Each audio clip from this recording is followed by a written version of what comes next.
I'm going to introduce. This is her placeholder slide, and she's not going to be talking about working the picket line. She's going to be talking about working with students. And this girl can also work a face full of freckles, I'll tell you. So it's my pleasure to introduce Jennifer Newton. Come on up.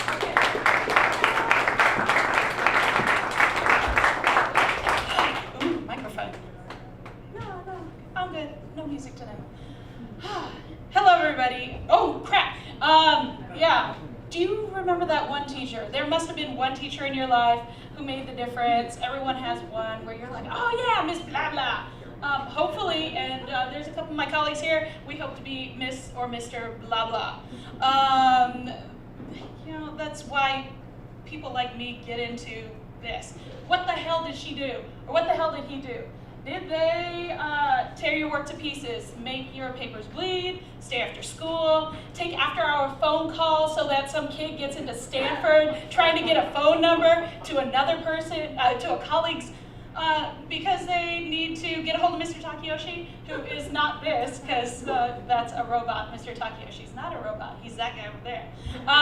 But teachers also are not robots who are wind up and live in the cupboard. We do stuff like this and drink alcohol and try to keep things straight and drink alcohol to keep things straight in their heads, but in no particular order. Some things I do to keep things straight in my head in that I communicate to my students is acknowledging the process. This is kind of a sketch out on a whiteboard. Whiteboards are awesome. And it, like all things, something worth doing is a process. It's a series of work. This is what the page that went to print. Granted, there are issues with that. Don't get me started. Spacing, et cetera, et cetera. But Caitlin, learning to put together a page for the first time, she was very, very proud of this. She learned how to do all sorts of things. My kids learn how to do all sorts of things. Okay, I'll stick to the cards. Clear instruction and solid foundation of how things are done is another thing that I, as a teacher, try to bring to the game so that we keep in mind who cares, the facts, bring ethics. Hopefully, they make news and not just a whole bunch of stuff that gets me a whole bunch of angry-ass emails from my administrator. And this is us conferencing. Conferencing, asking questions is super awesome, and it's where it's at. Unfortunately, well, maybe fortunately, because someone read it, I did get an email because of what we were working through here. But I'm hella stoked because someone's reading our paper. This does not mean that everything that is ran is done correctly. Oh, yeah, crap. This moves way faster than my usual talk. Okay, for much of the news cycle, things seem to be blurry, flighty, out of focus, but as a teacher, I've learned that it is essential to give space for these knuckleheads to be independent to an extent. Because as time goes on, they hone their craft, they move in a little, they make out faces in the crowd, and they separate the story from all of the lumbering mass of data that hopefully they've pounded the pavement and not just looked up on Google. It starts to get into focus. That's a wall of awkward. Oh, there we go. If we get a little bit closer, and it still might be a little blurry. The subject is evident. There's the subject. His name is Nate Bergruen. He's awesome, really smart kid. But it's still too broad. It's still too blurry. There's bits of awkward and mundane in there. They drew pictures for themselves. Nate's computer. That's Nate's computer. Hey, there's Nate, though. But with time and work, and hopefully with crafting their work, the subject is in focus and in clear. But, so what? There's Nate. Sometimes, you hit a dead end and you're like, okay, cool, that's fine.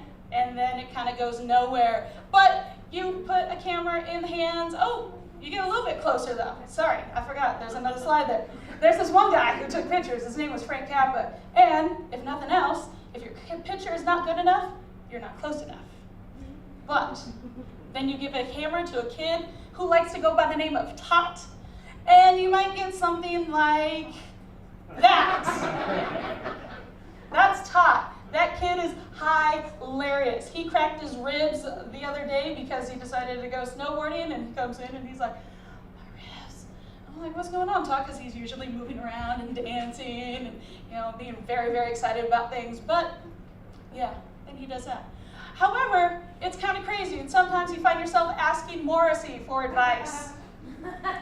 Or at least one of your favorite kids draws a comic of you asking Morrissey for advice, and Morrissey, of course, is going to respond in song.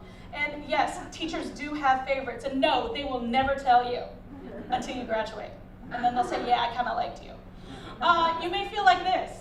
First-year teachers always feel like this. If you're taking on 2 or 3 or 5 plans, which yes, I've had 5 different plans in a year, you feel like this, but do not despair. Don't let them see you cry. Don't let them see, you need to let them see you laugh, praise, yell, hoot, holler, shed tears of joy, but never the despair. Because they're feeling like shit right now. They are hella stressed. This girl, she is stressed.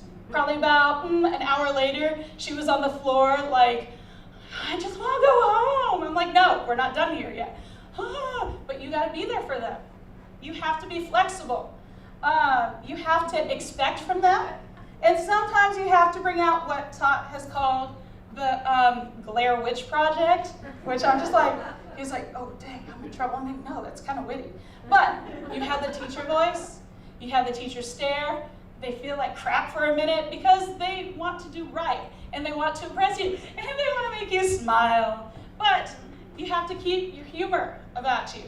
Because really, they're baby adults. They're trying to find their way, and they're trying to like push boundaries and get read and do stuff and be awesome and also impress you. So, it's kind of awesome. And this is the best moment.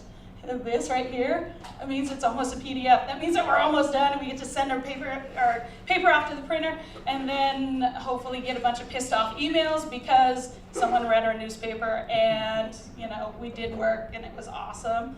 But, the end comes. That's what the end is. And my friend Bender, I'm going to end with him and exploring, oh crap, there's my quote.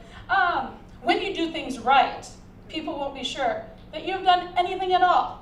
And hopefully, end of my day, maybe most kids don't realize it, maybe a couple people realize that I'm kind of like Bender. Thank you.